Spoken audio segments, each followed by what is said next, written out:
விருத்தாச்சலத்தில் தேமுதிக பொருளாளர் பிரேமலதாவை ஆதரித்து விடுதலை சிறுத்தைகள் கட்சியின் தலைவர் திருமாவளவன் பரப்புரையில் ஈடுபட்டார். அந்த காட்சிகளை பார்க்கலாம். அண்ணன் ஸ்டாலின் அவர்களோடு நான் பேசும்போது சொன்னேன், தேமுதிகவுக்கு நீங்கள் எவ்வளவு வேண்டுமானாலும் இடம் கொடுங்கள், அதிலே எங்களுக்கு எந்த பிரச்சனையும் இல்லை. அந்த கழகம் தேமுதிக நம்மோடு வந்ததே நம்முடைய அணிக்கு மிகப்பெரிய வலிமை கூடியிருக்கிறது.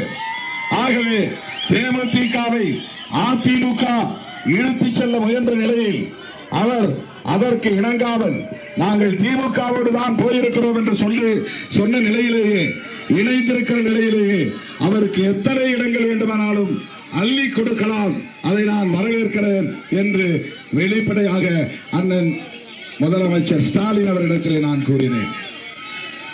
அவர்கள் நம்மிடையிலே குழப்பத்தை உண்டு பண்ண பார்க்கிறார்களாம். தேமுதிகவுக்கும் விடுதலை சிறுத்தைகள் கட்சிக்கும் இடையிலே முரண்பாட்டை உருவாக்கி ஒருவருக்கொருவர் பகை கொண்டு ஆதரவு இல்லாமல் நாம் கூட்டணியிலே ஒருவருக்கொருவர் எதிர்த்து நிற்க வேண்டும் என்பது அவர்களின் நோக்கம்.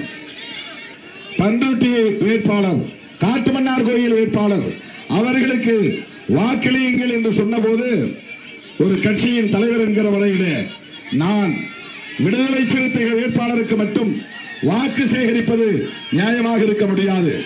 ஆகவே குறிஞ்சிப்பாடியில் அண்ணன் MRK, திட்டக்குடியில் அண்ணன் CV கணேசன், நெய்வேலியில் சபா ராஜேந்திரன்